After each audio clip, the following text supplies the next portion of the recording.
Good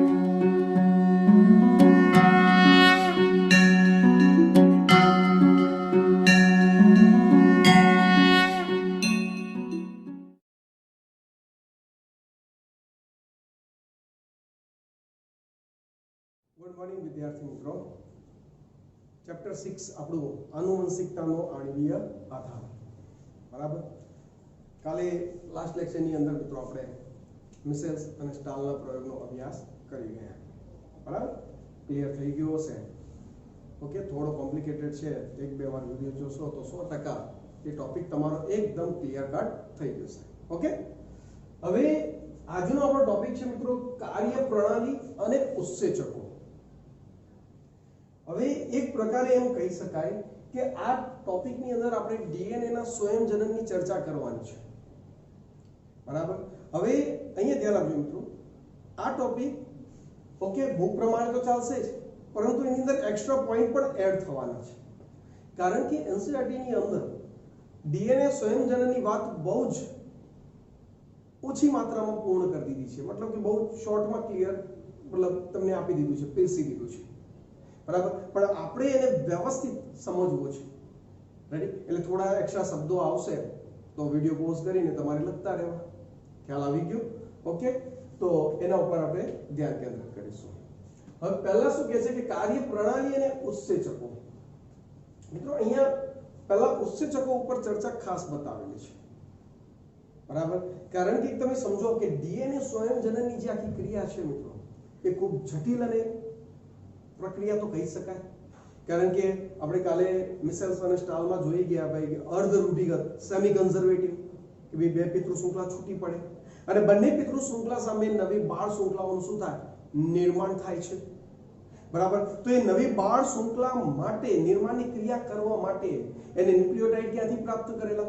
માધ્યમમાંથી પ્રાપ્ત કરેલા. યાદ છે કે મિત્રો? તો એ માધ્યમમાંથી ન્યુક્લિયોટાઇડને પ્રાપ્ત કરવા, એમને જોડવા, મતલબ કે લાંબી પ્રોસેસ છે. બરાબર, મનુષ્યની અંદર 6.6 ગુણ્યા 10 ની 9 ઘાત બેઝ પેર છે. ખ્યાલ આવે છે કે નહીં? ઈ કોલાઈ બેક્ટેરિયાની અંદર 4.6 ગુણ્યા 10 ની 6 ઘાત બેઝ પેર છે. હવે આટલા બધા ન્યુક્લિયોટાઇડને ગોઠવવા લાંબી પ્રક્રિયા છે મિત્રો, ઓછા સમયમાં પૂર્ણ પણ કરવાનું. ખ્યાલ આવે? તો સીધી વસ્તુ છે, આ બધા કાર્યો માટે ઉત્સેચક વગર કાંઈ થઈ શકે નહીં. ઉત્સેચક એન્ઝાઇમ તરીકે આપણે ઓળખીએ, ઉત્પ્રેરક તરીકે ઓળખીએ છીએ. બરાબર, એટલે આ ઉત્સેચક પ્રક્રિયાને કેવી બનાવે મિત્રો? ઝડપી બનાવે છે. બરાબર કે નહીં? અને સાથે સાથે ચોકસાઈપૂર્વક પૂર્ણ પણ કરવાની છે. ભૂલ નહીં આવી જોઈએ, વિકૃતિ નહીં આવી જોઈએ. જો મ્યુટેશન કે વિકૃતિ આવી ગઈ તો પાછો આગળ જનીન દ્રવ્ય ખોડખા પણ વાળો તૈયાર થાય છે. ખ્યાલ આવે છે કે નહીં? તો એના માટે મિત્રો યસ સૌથી બેસ્ટ કામ કોણ કરે છે? પેલા એન્ઝાઇમ કરે છે. ઉત્સેચકો એના માટે ખૂબ જ કાર્યરત રહેતા જોવા મળે છે. બરાબર, જો શું કહે છે? જીવંત કોષો જેમ કે ઈ કોલાઈમાં સ્વયંજનનની પ્રક્રિયા માટે ઉત્પ્રેરકો એટલે કે ઉત્સેચકોના સમૂહની શું છે મિત્રો? આવશ્યકતા હોય છે. બરાબર, મુખ્ય ઉત્સેચક જે ડીએનએ આધારિત છે, કારણ કે આપણે ડીએનએ ને સ્વયંજનન કરવાનું છે, તો મુખ્ય ઉત્સેચક કોણ છે મિત્રો? ડીએનએ પોલિમરેઝ છે. બરાબર, હું તમને હમણાં જ ઉત્સેચકોની આખું એક લિસ્ટ આપવાનો છું. ખ્યાલ આવે છે કે આખું લિસ્ટ આપણે એને જોવાનું છે. બુકમાં તો બહુ ઓછા ઉત્સેચકો 1 2 3 ને જ ઉલ્લેખ કરેલો છે, જ્યારે ઘણા બધા કાર્યો કરે છે અહીંયા તો. બરાબર, પણ હા, આ બધામાં સૌથી અગત્યનો ડીએનએ પોલિમરેઝ છે. એક્ચ્યુઅલી ડીએનએ પોલિમરેઝ ખાલી નથી, DNA polymerase 1, DNA polymerase 2 and DNA polymerase 3. બરાબર, એટલે એમાં પણ 3 છે. ઓકે, તો તે ડીએનએ પ્રતિકૃતિ એટલે ટેમ્પલેટનો ઉપયોગ કરીને ડીઓક્સી, બરાબર, ડીઓક્સી ન્યુક્લિયોટાઇડના બહુલીકરણને શું કરે? ઉત્પ્રેરિત કરે છે. ડીઓક્સી ન્યુક્લિયોટાઇડ કીધું મિત્રો, યાદ છે? ડીઓક્સી ન્યુક્લિયોટાઇડ, કારણ કે આપણે ડીએનએ બનાવી રહ્યા છીએ. બરાબર, જો આરએનએ હોતો તો સીધી વસ્તુ છે, ડીઓક્સી નીકળી જાય, ન્યુક્લિયોટાઇડ શબ્દ આવી જશે. બરાબર, તો સીધી વસ્તુ છે કે ડીએનએ ની પ્રતિકૃતિ એટલે કે ટેમ્પલેટનો ઉપયોગ કરવાનો છે. બરાબર, કાલે જ આપણે જોઈ ગયા કે ભાઈ ડીએનએ એની જે આ રીતે બે શૃંખલાઓ મિત્રો એકબીજા સાથે આ રીતે વીંટાળેલી હોય, બરાબર, તો એ છૂટી પડે અને એની સામે નવી શૃંખલાનું શું થતું? નિર્માણ થાય છે. તો આ શૃંખલા ટેમ્પલેટ તરીકે વર્તી કે નહીં? પિતૃ શૃંખલા. બરાબર કે નહીં? તો બસ એ જ વસ્તુ મિત્રો અહીંયા લાગુ પડે છે. તો એક ટેમ્પલેટ શૃંખલા સામે નવા ન્યુક્લિયોટાઇડ ડીઓક્સી ન્યુક્લિયોટાઇડનું બહુલીકરણ આ ડીએનએ પોલિમરેઝ જેવા ઉત્સેચકો કામ કરતા જોવા મળે છે. ચલો ક્લિયર છે? ઓકે સારું.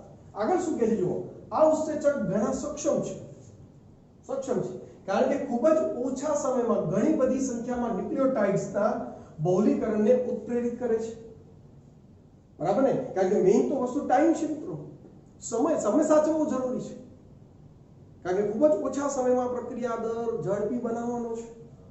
તો એ તો ઉત્સેચકો વગર કાર્ય થવાનું નથી. ઇકોલાઈ કેટલા છે મિત્રો? 4.6 × 10⁶ બેઝ પેર. બરાબર કે નહીં? જેમાં સ્વયંજનન કેટલા મિનિટમાં? 18 મિનિટમાં. મિસેલ પાલના પ્રયોગમાં જોઈ ગયા મિત્રો આપણે 18 મિનિટમાં પૂર્ણ થઈ જાય છે. કારણ કે 18 મિનિટમાં ડીએનએ નું સ્વયંજનન થઈ જતું હોય એનો મતલબ એક પિતૃ શૃંખલા ઉપર સામે જે ન્યુક્લિયોટાઇડ છે એટલા ન્યુક્લિયોટાઇડ સામે ડોટર શૃંખલા ઉપર ગોઠવવાના છે. બરાબર કે નહીં? તો ઈ કોલાઈ બેક્ટેરિયા એકના 2 થતા હોય તો એનો મતલબ સ્વયંજનન જનીનદ્રવ્ય ડબલ કરવું પડશે અને એ પણ કેટલી મિનિટમાં? 18 મિનિટમાં થઈ જાય છે. કેટલા? 4.6 × 10⁶ બેઝ પેર ધરાવતી એટલા જ ન્યુક્લિયોટાઇડ નવા ગોઠવી કાઢે છે. તો આ પ્રક્રિયા કેટલી ઝડપી થઈ મિત્રો? સમય આપ્યો છે. તેનો અર્થ એ થાય છે કે આ બહુલીકરણનો દર લગભગ 2000 બેઝ પેર પ્રતિ સેકન્ડ. તમે વિચારો ખાલી કેટલો મિત્રો? 2000 બેઝ પેર પ્રતિ સેકન્ડ. દર સેકન્ડે 2000 બેઝ પેર ને ગોઠવી કાઢે છે. દર સેકન્ડે. એટલે એ પ્રક્રિયા દર કેટલો ઝડપી થાય છે એના ઉપર તમે વિચારી શકો છો. ખ્યાલ આવી ગયો? બરાબર મિત્રો, ઉત્સેચકની વાત કરીએ તો આપણે પાચનની ક્રિયાનો અભ્યાસ કર્યો ધોરણ 11 ની અંદર, પાચન તંત્ર વાળો ચેપ્ટર. બરાબર? તો એમાં ઘણા બધા એન્ઝાઇમ હતા. કેમ? પ્રક્રિયા દર ઝડપી બને એટલા માટે. બાકી તો ધીરે પાચન થાય તો મતલબ આજે જમ્યા છો તો મહિને 2 મહિને પાચન થાય. પણ આપણું એક જ દિવસમાં 3 કલાકમાં 4 કલાકમાં પાચનની ક્રિયા પૂર્ણ કરે છે. આ ઉત્સેચકો કરતા હોય છે. ખ્યાલ આવે છે કે નહીં? Okay, very good. તો વિચારો, આ તો 4.6 × 10⁶ બેઝ પેર ઈ કોલાઈમાં છે. જ્યારે મનુષ્યમાં તો યાદ કરો, મનુષ્ય દ્વિકીય રચના 2n 6.6 × 10⁹ બેઝ પેર છે. ખ્યાલ આવે છે કે નહીં? એટલે સીધી વસ્તુ છે, આટલા બધા ન્યુક્લિયોટાઇડને ગોઠવવા હોય મિત્રો તો એ એન્ઝાઇમ વગર એ કાર્ય પૂર્ણ થવાનો નથી. ખ્યાલ આવે છે કે નહીં? એટલે એન્ઝાઇમ એમાં સૌથી અગત્યનો ભાગ ભજવે છે. ચલો ક્લિયર છે? ઓકે. આગળ શું કહે છે? આ ઉત્સેચક માત્ર બહુલીકરણની ઝડપ નથી કરતા પરંતુ પ્રક્રિયાને ચોકસાઈથી ઉત્પ્રેરિત કરે છે. જો આ ઉત્સેચકોને ઝડપી કામ તો કરવાનું જ છે, એ તો ખરું જ, પણ સાથે સાથે એમને ચોકસાઈપૂર્વક કામ કરવાનું છે. બરાબર? ચોકસાઈપૂર્વક કામ કરવું જરૂરી છે. શા માટે? જો એ ચોકસાઈપૂર્વક નહીં કરે અને જો અલગ ન્યુક્લિયોટાઇડ ગોઠવાઈ ગયો તો, જે ગોઠવવાનું તો એની જગ્યાએ બીજો ગોઠવાઈ ગયો તો, એડેનીનની જગ્યાએ થાઇમિન ગોઠવાઈ ગયો તો આખી માહિતી બદલાઈ જશે. જેને આપણે વિકૃતિ તરીકે, મ્યુટેશન તરીકે ઓળખીએ છીએ. એક ભૂલ આવી જશે સ્વયંજનનમાં, આખું જનીનદ્રવ્ય ચેન્જ થઈ જાય છે. તો એ તો આખો રોંગ મેસેજ જાય છે. બરાબર? એટલે ઉત્સેચકો જે ખરા એ મુખ્ય 2 કાર્યો સાથે સંકળાયેલા છે. પ્રક્રિયા ઝડપી પણ કરવી છે અને સાથે સાથે ચોકસાઈપૂર્વક પણ કરવી છે. બરાબર? તો એન્ઝાઇમ વગર એ તો શક્ય નથી. એટલે ઉત્સેચકો ખૂબ જ અગત્યનો ભાગ ભજવે છે એવું આપણે અહીંયા કહી શકીએ છીએ. ચલો ક્લિયર છે દરેકને? ખ્યાલ આવી ગયો? ઓકે. આગળ શું કહે છે જુઓ, ઊર્જાની દ્રષ્ટિએ આ ખૂબ જ ખર્ચાળ પ્રક્રિયા છે. ઊર્જાની દ્રષ્ટિએ કેવી? ખૂબ જ ખર્ચાળ પ્રક્રિયા છે. બરાબર? કે જે ન્યુક્લિયોટાઇડનું બહુલીકરણ થવું, ડીએનએ સ્વયંજનનની ક્રિયા, એ ખર્ચાળ પ્રક્રિયા છે અને એનર્જીની વધારે જરૂર છે. બરાબર? ડીઓક્સીરિબોન્યુક્લિયોટાઇડ ટ્રાયફોસ્ફેટ બેવડા ઉદ્દેશથી પૂર્તતા કરે છે. મિત્રો અહીંયા ખાસ આ મુદ્દા ઉપર ધ્યાન આપો. બેવડા ઉદ્દેશની પૂર્તતા કરે છે. કોણ? ડીઓક્સીરિબોન્યુક્લિયોટાઇડ. કોણ મિત્રો? ડીઓક્સીરિબોન્યુક્લિયોટાઇડ. બરાબર? હવે જો એના ઉદાહરણ જો મિત્રો, deoxy adeno triphosphate, deoxy guanosine triphosphate, deoxy cytosine triphosphate, deoxy pyrimidine triphosphate. આ રીતે થશે ને? ખ્યાલ આવે છે કે નહીં? બરાબર? તો આ રીતે આ આપણા બધા ન્યુક્લિયોટાઇડ છે જે આપણે જાણીએ છીએ કે ડીએનએ સ્વયંજનન ક્યાં થાય છે તો કે કોષ કેન્દ્રના વિસ્તારમાં જનીનદ્રવ્ય બેવડાવતું હોય છે. બરાબર? તો ત્યાં જ આ બધા ઘટકો આવેલા છે. બરાબર? હવે એ શું કહે છે? આ પ્રક્રિયાથી થયા, કારણ કે આ એક ન્યુક્લિયોટાઇડ, આ બીજો ન્યુક્લિયોટાઇડ, આ ત્રીજો જોડાતા જાય પોલીન્યુક્લિયોટાઇડ શૃંખલા બને. એક પિતૃ શૃંખલા છે એની સામે આ ગોઠવાતા જાય છે, બરાબર કે નહીં? તો એ પ્રક્રિયાથી તો થઈ જ ગયા. તો એને જ કીધું કે એ બેવડા ઉદ્દેશથી કામ કરે છે. બેવડો ઉદ્દેશ, એક ઉદ્દેશ તો શું પ્રક્રિયાર્થીનો છે કે ભાઈ પોતે ભાગ લે છે, ખ્યાલ આવે છે કે નહીં? હવે બીજો ઉદ્દેશ શું? વાક્ય શું કીધું? ઉર્જાની દ્રષ્ટિએ ખૂબ જ ખર્ચાળ પ્રક્રિયા છે, ખૂબ જ એનર્જીની જરૂર છે, બરાબર. હવે બધા જ મિત્રો આ ટ્રાયફોસ્ફેટ સ્વરૂપે છે, મતલબ કે જો દરેક ન્યુક્લિયોટાઇડ પાસે 3 ફોસ્ફેટના અણુ હોય છે. કેટલા? 3 ફોસ્ફેટના અણુ હોય છે, બરાબર. એટલે આપણે જાણીએ છીએ પેલું એટીપી, એડિનોસાઇન ટ્રાયફોસ્ફેટ, બરાબર. મિત્રો આગળ બી આપણે આની ચર્ચા બહુ બધી વાર કરી ગયા છે ધોરણ 11 માં. અને અહીંયા તમારો શું ગોઠવાયો હોય તો કે પેલો એડેનિન, આ જ સ્ટ્રક્ચર છે. રેડી? અહીંયા છે આપણો એડેનિન, એડિનોસાઇન ટ્રાયફોસ્ફેટ. એટીપી શું છે? ઊર્જાનો મુખ્ય સ્ત્રોત છે. આ 2 ફોસ્ફેટના અણુ છૂટા પડી ગયા, શું કહીએ? Adenosine monophosphate. બીજો જોડાયો એડિનોસાઇન ડાયફોસ્ફેટ. ત્રીજો જોડાયો એડિનોસાઇન ટ્રાયફોસ્ફેટ. એટીપી ઊર્જાનો સ્ત્રોત છે કે નહીં? તો આ બધા જે તમારા જે ન્યુક્લિયોટાઇડ્સ જે ખરા, એક તો પ્રક્રિયાર્થી તરીકે વર્તે છે, બરાબર. હવે જ્યારે પ્રક્રિયાર્થી તરીકે વર્તે એટલે યાદ કરો મિત્રો કે ભાઈ ઉપરના ન્યુક્લિયોટાઇડનો ત્રીજો કાર્બન અને નીચેના ન્યુક્લિયોટાઇડનો 5મો કાર્બન ફોસ્ફોડાયસ્ટર બંધ વડે જોડાય, બરાબર કે નહીં? અને ત્યારે આપણે ખબર છે આ એક જ ફોસ્ફેટની વાત થઈ, ત્યાં 2 ફોસ્ફેટ તો અહીંથી છૂટા પડી ગયા. તો આ થઈ ગયું ને, જો પેન્ટોસ શર્કરા ફોસ્ફેટ, પેન્ટોસ શર્કરા ફોસ્ફેટ, પેન્ટોસ શર્કરા ફોસ્ફેટ એમ ચાલે કરે. એટલે આ જે 2 ફોસ્ફેટ અહીંથી છૂટા પડશે દરેક જગ્યા ઉપરથી, એ ફોસ્ફેટના અણુ એ મિત્રો ઊર્જા સભર છે, વિપુલ માત્રામાં ઊર્જાનો જથ્થો ધરાવે છે, બરાબર કે નહીં? તો એ ઊર્જાનો ઉપયોગ ક્યાં થાય છે? ડીએનએ ના સ્વયંજનનમાં થાય છે. ક્યાં થાય છે મિત્રો? ડીએનએ ના સ્વયંજનનમાં એનો શું થાય? ઉપયોગ થાય છે. એટલે આપણે એમ કહી શકીએ કે એને કોઈ બહારથી વધારાની એનર્જીની જરૂર પડતી નથી. એટલે કોષ ઉપર એનર્જી માટે, પેલા કણાવ સૂત્ર ઉપર એનર્જી માટે આધાર રાખવો પડતો નથી, બરાબર. એટલે તમારા જે ન્યુક્લિયોટાઇડ્સ જે ખરા, જે કોષ કેન્દ્રની અંદર જે બનીને તૈયાર થયા છે, એ ન્યુક્લિયોટાઇડ 2 પૂર્તતા કરે છે, 2 કાર્યો કરે છે. એક પોતે પ્રક્રિયાર્થી તરીકે ભાગ ભજવે છે, ગોઠવાશે પેરેન્ટ શૃંખલા સામે, રેડી. અને બીજું એના જે ટ્રાયફોસ્ફેટ વાળી સ્થિતિમાંથી જે 2 ફોસ્ફેટના અણુ જે છૂટા પડે છે એ મુખ્ય ઊર્જા સ્ત્રોત તરીકે વર્તે છે, એ એનર્જી પૂરી પાડવાનું કાર્ય કરે છે. ચલો, ક્લિયર છે દરેકને? ખ્યાલ આવી ગયો મિત્રો? તો અહીંયા જુઓ શું કહે છે, આગળનો પોઈન્ટ જોઈએ. આ વાક્યને મિત્રો કૌંસમાં ઉલ્લેખ કરેલો છે, મેં અલગથી એનો પોઈન્ટ સ્વરૂપે જોઈ લીધું કે ભાઈ એટીપી ની જેમ ડીઓક્સીરિબોન્યુક્લિયોટાઇડ્સ ટ્રાયફોસ્ફેટના 2 ટર્મિનલ ફોસ્ફેટ ઉચ્ચ ઉર્જા વાળા શું છે? ફોસ્ફેટ છે, બરાબર કે નહીં? જો અમે અહીંયા એક નોંધ આપી છે મિત્રો, ખાસ ધ્યાન આપજો. સ્વયંજનન દરમિયાન ન્યુક્લિયોટાઇડ્સના 2 ફોસ્ફેટ અણુ છૂટા પડે છે. અહીંયા હતા 2 છૂટા પડશે, 3 હતા તો, બરાબર. અને આ પ્રક્રિયા દરમિયાન ઉદ્ભવતી ઊર્જા ડીએનએ ના સ્વયંજનન પ્રક્રિયામાં શું થાય? વપરાય છે, બરાબર છે. અને જેના પરથી માલુમ પડે છે કે ડીએનએ ઊર્જા માટે કણાવ સૂત્ર પર આધાર રાખતો નથી, બરાબર. એટલે એને કોષીય એનર્જીની કોઈ જરૂર પડતી નથી. ચલો, ક્લિયર છે મિત્રો? અહીંયા સુધી દરેકને ખ્યાલ આવી ગયો, બરાબર. તો અહીંયા આપણે ઉત્સેચકો કેટલા મહત્વના છે એના ઉપર આપણે આખી ચર્ચા કરી, બરાબર. એટલે આ પોઈન્ટ દરેકના અંદર માઇન્ડની અંદર ક્લિયર થઈ જવો જોઈએ, બરાબર. કે ભાઈ ઉત્સેચકો ઝડપી કાર્ય કરે અને પણ ભૂલ થયા વગર કામ કરે છે, બરાબર.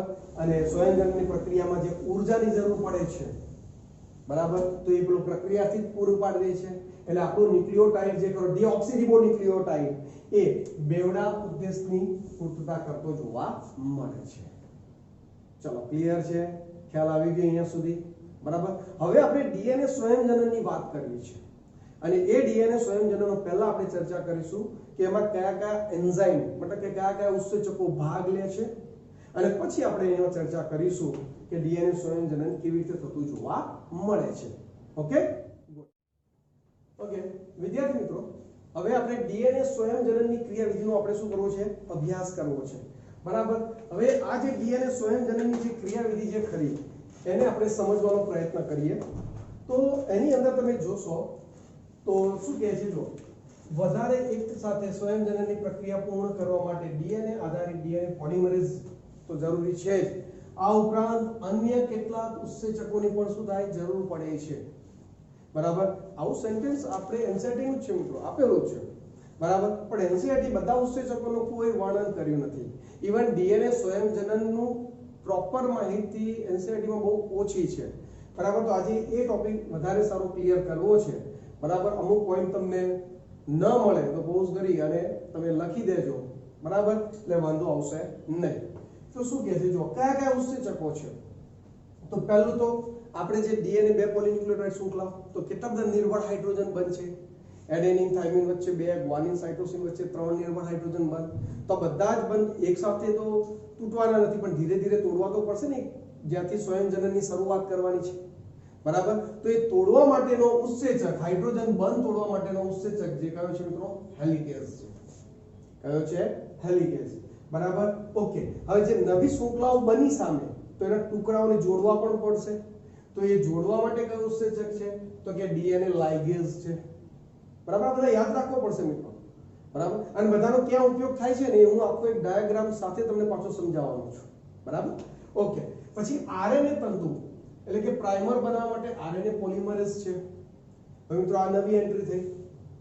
ડીએનએ ને સ્વયંજનન કરવા માટે પણ આરએનએ પોલિમરેઝ ઉત્સેચકની જરૂર પડે છે, ત્યારે જેનું સ્વયંજનન થાય છે. પાછો આ આરએનએ પોલિમરેઝ થોડો હટેલો ઉત્સેચક છે. એ હંમેશા 5 to 3 ની દિશામાં જ કામ કરે છે. સમજાવું છું હમણાં. બરાબર, તો આરએનએ તંતુ બનાવવા માટે આરએનએ પોલિમરેઝ ઉત્સેચકની જરૂર પડે છે. પછી ડીએનએ નું સુપર કોઇલિંગ થતું અટકાવવા માટે, જેમ ડીએનએ ની શૃંખલાઓ છૂટી પડે મિત્રો, ડીએનએ એક તંતુ છે. બરાબર, હવે કોઇલિંગ થઈ જાય, સુપર કોઇલિંગ. બરાબર, તો સીધી વસ્તુ છે એ સ્વયંજનન નહીં કરી શકે, તો એને અટકાવવા માટે ટોપો આઇસોમરેઝ ઉત્સેચક છે. આદિકોષ કેન્દ્રીય કોષ સજીવોમાં એને ડીએનએ ગાયરેઝ તરીકે ઓળખે છે. બરાબર, તો આને પણ આપણે યાદ રાખીશું, ટોપો આઇસોમરેઝ. બરાબર, હવે મેં તમને કીધેલું ખબર છે કે ડીએનએ પોલિમરેઝ એક નથી, 3 છે. DNA polymerase 1, 2 and 3. બરાબર, એમાં સૌથી અગત્યનો 3 છે. બરાબર, પરંતુ જોઈએ ડીએનએ પોલિમરેઝ 1 શું કાર્ય કરે. આ ઉત્સેચક એક્ઝોન્યુક્લિયસ તરીકે કાર્ય કરે છે. મિત્રો એક્ઝોન્યુક્લિયસ અને એન્ડોન્યુક્લિયસ એવા ઉત્સેચક આપણે ચેપ્ટર નંબર 11 માં ભણવાના છે, કે જે ડીએનએ ને ચોક્કસ જગ્યાએથી કાપી શકતા હોય. કાતરો છે, એક પ્રકારની જૈવિક કાતરો છે. તો એ કાતર છે. તો આ આપણો ડીએનએ પોલિમરેઝ ઉત્સેચક બી એક 1 એ પણ એક કાતર છે. બરાબર, પણ એ કોને કટ કરે છે? જો આ ઉત્સેચક આરએનએ પ્રાઇમરને ડીએનએ ના ટુકડાથી છૂટો પાડે છે. બરાબર, મિત્રો ડીએનએ ના સ્વયંજનનની શરૂઆતમાં પહેલો આરએનએ પ્રાઇમર જ ગોઠવાય. પણ આપણે જાણીએ છીએ કે ડીએનએ માં આરએનએ તંતુની શું જરૂર છે, પણ શરૂઆત કરવા માટે જરૂર છે. ખ્યાલ આવે છે કે નહીં? શરૂઆત કરવા માટે જરૂર છે. મિત્રો અહીંયા જો આ ડાયાગ્રામ છે, આને સમજવાનું છે, પણ અહીંયા જો તમે આ બધે જ મિત્રો આ જે બ્લુ કલર થી મેં દર્શાવ્યું, જો આરએનએ પ્રાઇમર છે કે નહીં, અહીંયા જો બ્લુ કલર, આ બ્લુ કલર એટલે આરએનએ પ્રાઇમર છે. શરૂઆત તેનાથી જ થાય. બરાબર, પણ પછી આ આખો ડીએનએ છે, તો એમાં આરએનએ તંતુની શું જરૂર છે, એટલે એને દૂર કરવા માટે તમારો ઉત્સેચક યુઝ થાય છે. કયો? DNA polymerase 1. બરાબર, અને જે જગ્યા પડી, બરાબર ને, એ જગ્યાને પાછા ટુકડાઓને શું કરવા, જોડવાનું પણ કાર્ય આ ઉત્સેચક કરે છે. બરાબર, હવે આ ટોપિક આવશે ચાર્ટમાં એટલે પાછી ચર્ચા કરીશ. એવો જ ડીએનએ પોલિમરેઝ 2 છે. પણ મિત્રો આ સ્વયંજનનની ક્રિયામાં ઉત્સેચક બહુ જાજુ કામ કરતો નથી. એ ક્યારે કામ કરે છે કે જ્યારે ડીએનએ પોલિમરેઝ 1 અને ડીએનએ પોલિમરેઝ 3 એ બંને ગેરહાજર હોય ત્યારે આ ઉત્સેચક કામમાં આવતો હોય છે. બરાબર, બાકી એ વધારે કોઈ ખાસ કાર્યો સાથે સંકળાયેલો નથી. એ પણ રિપેરિંગના કાર્ય સાથે, ડીએનએ રિપેરિંગના કાર્ય સાથે સંકળાયેલો છે. બરાબર, હવે જે સૌથી મોટો આપણે જે કહેવાય સ્ટાર, જે સૌથી અગત્યનો છે સ્વયંજનનની ક્રિયામાં, એ છે મિત્રો કોણ, તો કે ડીએનએ પોલિમરેઝ 3. બરાબર, આ ડીએનએ સ્વયંજનનની પ્રક્રિયાનો મુખ્ય ઉત્સેચક છે મિત્રો. જે પેલા નવા ન્યુક્લિયોટાઇડ ગોઠવાય છે ને, એ નવા ન્યુક્લિયોટાઇડ ગોઠવવાનું કાર્ય એટલે ડીએનએ પોલિમરેઝ 3 કરે છે. બરાબર, એટલે આપણી બુકમાં એટલો ડીએનએ પોલિમરેઝ શબ્દ વાપર્યો છે, પણ એ ડીએનએ પોલિમરેઝ એટલે ડીએનએ પોલિમરેઝ 3 છે. ચલો ક્લિયર. અને આ ઉત્સેચક લાંબી શૃંખલાઓ બનાવવા માટે સૌથી અગત્યનો છે. બરાબર, અને એક લાસ્ટ પોઈન્ટ એને પણ આપણે જોઈ લઈએ મિત્રો, SSB single strand binding protein. બરાબર, હવે તમે વિચારો કે આપણે આ બે પોલીન્યુક્લિયોટાઇડ શૃંખલાઓ છૂટી પડી, હવે એ જો છૂટી આ બાજુ એક ઉત્સેચક હેલિકેઝ તોડતો આગળ વધે છે, આ પાછી જોડાઈ જાય તો ભેગી થઈ જાય તો સંયોજન ક્યારે થશે? તો એ સિંગલ સ્ટ્રેન્ડ બાઇન્ડિંગ પ્રોટીન મતલબ કે આ જે પ્રોટીન જે ખરું એમને પાછી જોડાતી અટકાવે છે જોઈનિંગ થતી, બરાબર, કે જેથી આપણું ડીએનએ નું સંયોજન સારી રીતે થઈ શકે, બરાબર. તો મિત્રો આટલા ઘટકો છે ડીએનએ સંયોજનની ક્રિયામાં ભાગ લેતા.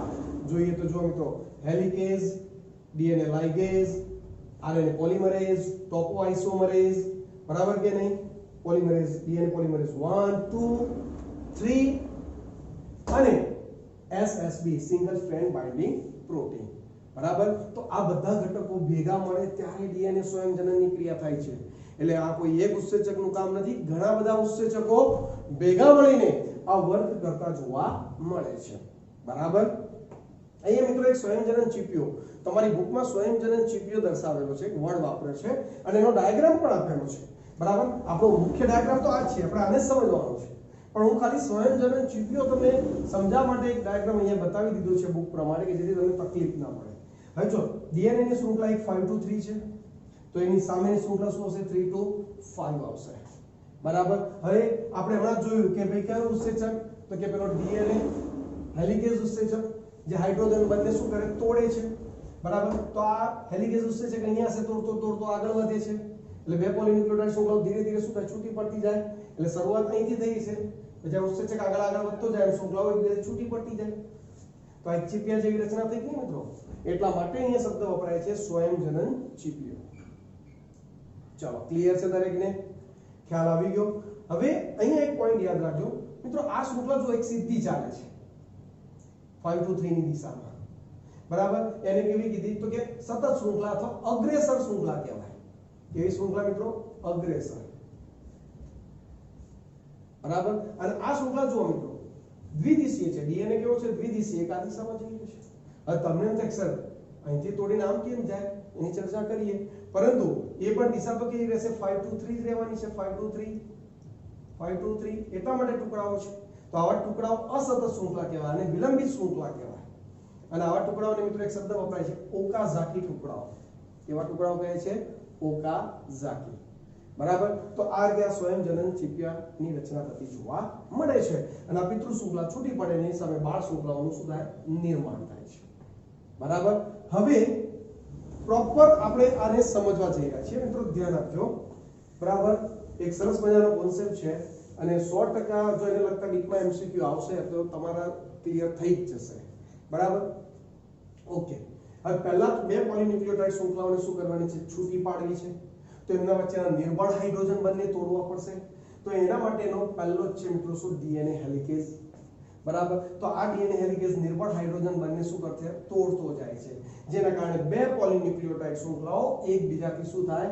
છૂટી પડતી જોવા મળે છે. ચલો, ક્લિયર છે? ઓકે, તો આ બે પોલીન્યુક્લિયોટાઇડ શૃંખલાઓ એકબીજાથી શું થઈ ગઈ? છૂટી પડી ગઈ. રેડી? હવે એમની સામે નવી એટલે બંને શૃંખલાઓ હવે શું વર્તશે મિત્રો? ટેમ્પલેટ તરીકે વર્તશે, વિભાગ તરીકે. અને એના ઉપરનો જે ક્રમ છે, જેમ કે અહીંયા એડેનિન હોય તો સામે થાઇમિન, અહીંયા ગ્વાનિન હોય તો સાઇટોસિન, સાઇટોસિન હોય તો ગ્વાનિન, એવું ગોઠવતા આગળ જવાનું છે. એટલે નવી શૃંખલાઓ બાળ શૃંખલાઓ સામે બનશે. ચલો, ક્લિયર છે? પરંતુ મિત્રો એ બાળ શૃંખલાઓ એમ શરૂઆત થતી નથી, બરાબર. હવે કામ કેવી રીતે થાય છે? ધ્યાન આપજો. અહીંયા શરૂઆત કરવાનો ઉત્સેચક છે આરએનએ પોલિમરેઝ. સમજજો મિત્રો, મુખ્ય ભલે તમારો ડીએનએ પોલિમરેઝ 3 હોય, એ જ નવા ન્યુક્લિયોટાઇડ ગોઠવે છે, પણ એ સક્રિય ત્યારે જ થાય જ્યારે આરએનએ પ્રાઇમર ગોઠવાય. આરએનએ પ્રાઇમર એટલે એક પ્રકારનો આરએનએ તંતુ છે. અહીંયા શું છે? આરએનએ તંતુ છે. એ તંતુ બને ને પછી ડીએનએ પોલિમરેઝ અહીંયા પહેલા હોય, પછી એક ન્યુક્લિયોટાઇડ ગોઠવતો આગળ વધતો તો અહીંયા પહોંચ્યો છે, સમજી લેજો, બરાબર. તો પછી એ કામ ડીએનએ પોલિમરેઝ 3 કરી શકે. તો શરૂઆત કોણ કરે? આરએનએ પોલિમરેઝ કરે છે, અને એ પણ આરએનએ તંતુ ગોઠવીને, એટલે આરએનએ પ્રાઇમર ગોઠવ્યો કહેવાય છે, બરાબર. હવે આ ભાઈનો પ્રોબ્લેમ એ છે કે હંમેશા એ 5 to 3 ની દિશામાં જ કામ કરે છે. સમજો મિત્રો, એ કઈ દિશામાં કામ કરે છે? 5 to 3 ની દિશામાં. હવે તમે જો આ બાજુ આ જે પિતૃ શૃંખલા છે 5 to 3 વાળી છે, એટલે આ 3 છે તો એની સામે જે શૃંખલા આવશે કઈ આવશે? 5 વાળી જ આવશે. ખ્યાલ આવે છે કે? એટલે એ 5 થી 3 થઈ તો આ પ્રોપર થઈ ગઈ. તો આ શૃંખલા સીધી સીધી ચાલશે, એમાં કોઈ જગ્યાએ વિલંબ આવવાનો નથી. તો આ શૃંખલા જે બની રહી છે નવી સંશ્લેષિત શૃંખલા એ સીધી ચાલી રહી છે, તો આપણે એને કેવી સતત શૃંખલા હમણાં જ આગળ જોઈ ગયા, અથવા તો આપણે એને અગ્રેસર શૃંખલા તરીકે ઓળખાવી શકીએ છીએ. ચલો ક્લિયર છે, ખ્યાલ આવી ગયો. તો એ સીધી ચાલી રહી છે, બરાબર. અને પછી આ ડીએનએ પોલિમરેઝ એક ન્યુક્લિયોટાઇડ ગોઠવતો અત્યારે અહીંયા છે, પછી અહીંયા પહોંચી જશે, થોડા સમય પછી એ અહીંયા પહોંચી જશે. ખ્યાલ આવી ગયો કે નહીં? અને આ શૃંખલા વધતી ધીરે ધીરે અહીંયા આગળ આવી જશે. ખબર પડી? તો એ રીતે એ ન્યુક્લિયોટાઇડ ગોઠવતો શું થાય, આગળ વધતી રહ્યો છે. એટલે એ શૃંખલા સીધી ચાલી રહી છે. ચલો ક્લિયર, ઓકે. હવે આ બાજુની વાત કરીએ. આ બાજુમાં સ્થિતિ કેવી છે? 3 to 5.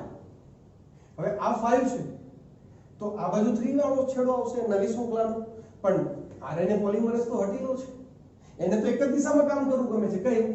5 to 3 ની દિશામાં છે. તો હવે એક વર્ક કેવી રીતે કરશે? તો એક સમજો મિત્રો કે આ શૃંખલા પહેલા અહીંયા જોઈન્ટ હતી, પણ બે છૂટી પડી.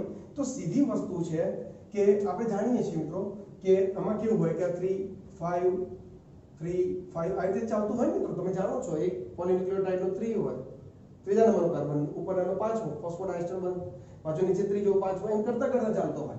એનો મતલબ શું થયો? અહીંયા 3 હશે, એટલે આ શૃંખલા અહીંયા તૂટી હોય એટલે ત્યાં પેલો આરએનએ પોલિમરેઝ કામ કરશે અને એ પેલો તંતુ ગોઠવશે કયો? 5 to 3 દિશાવાળો.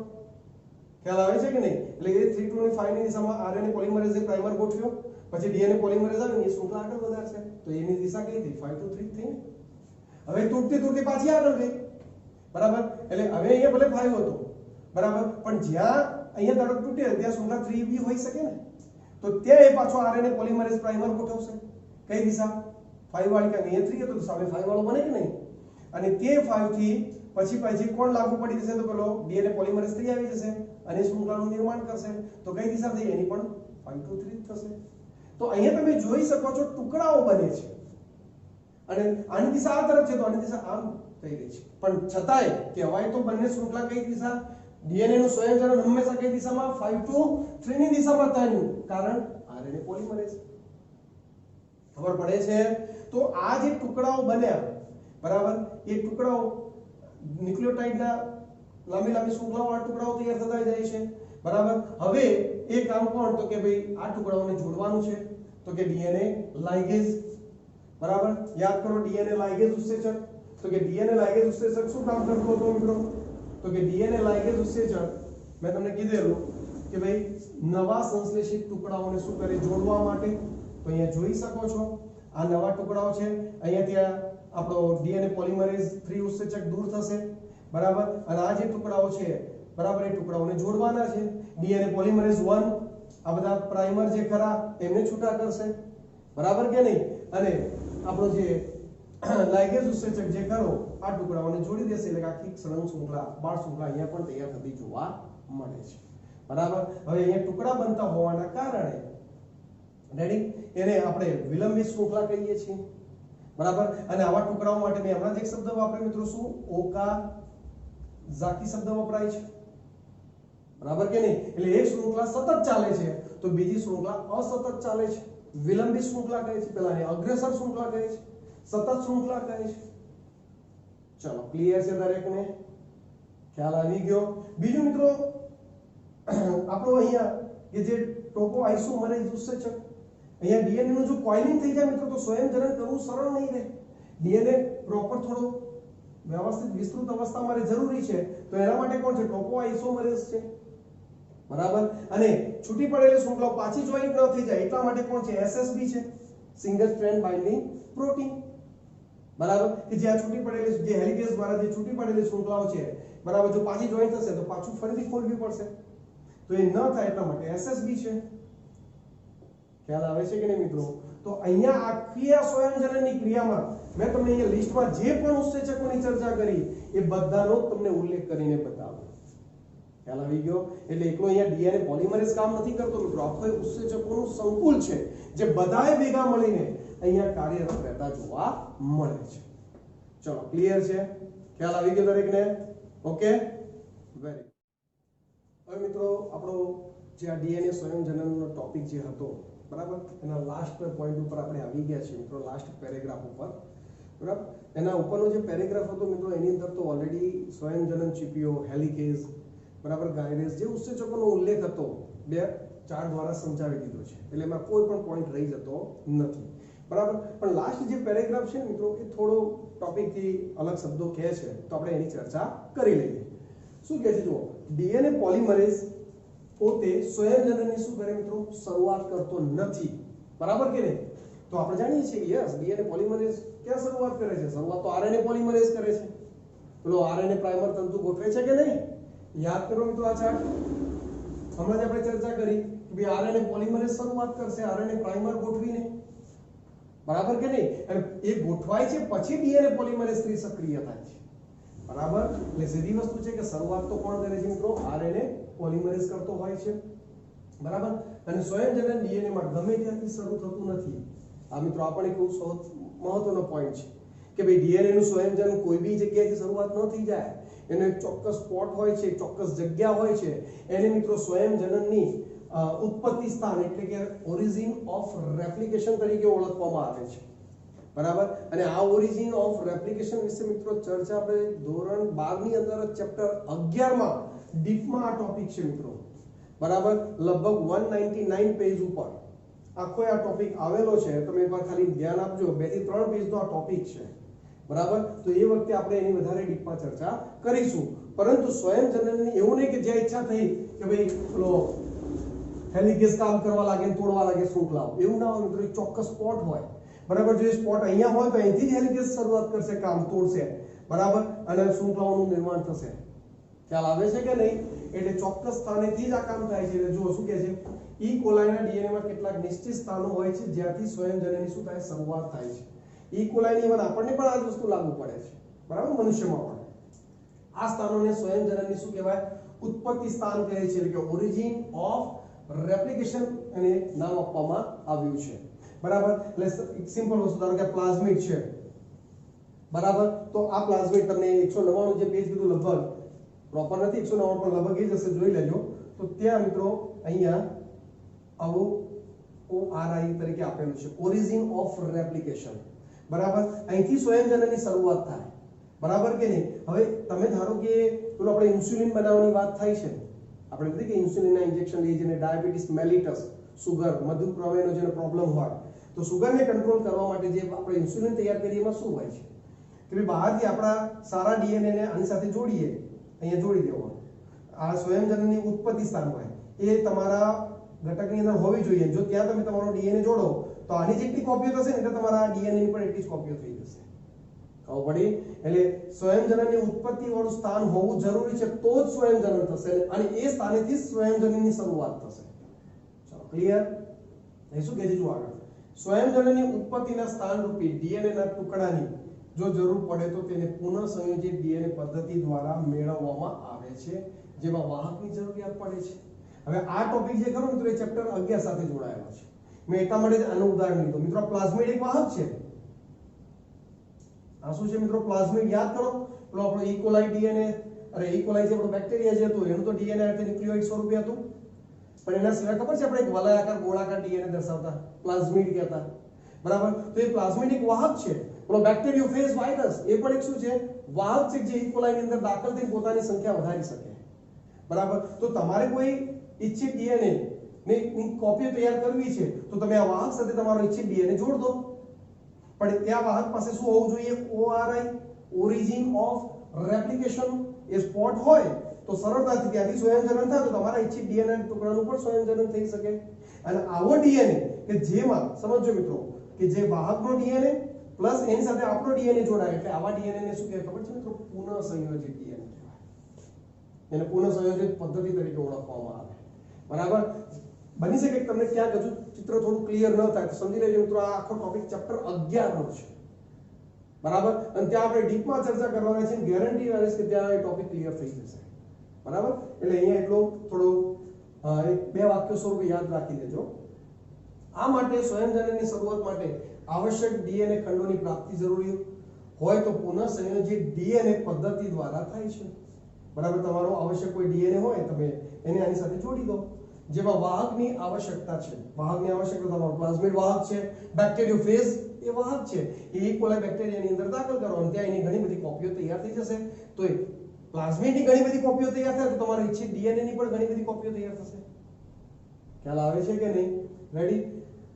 વાહક સ્વયંજનની ઉત્પત્તિ સ્થાન પૂરું પાડે છે. જો વાહક પાસે શું હોવું જોઈએ? સ્વયંજનની ઉત્પત્તિ સ્થાન, મતલબ કે ઓરિજિન ઓફ રેપ્લિકેશન.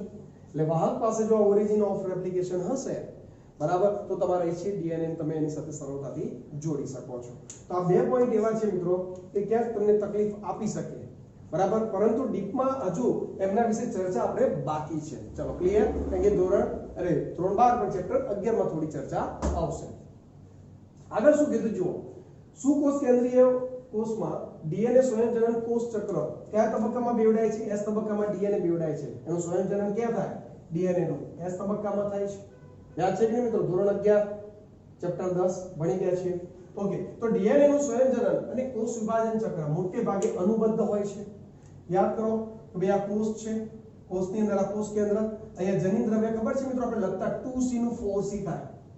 કયા તબક્કામાં? એસ તબક્કામાં. એ ક્યાં આવતી? પેલી આંતરાવસ્થામાં.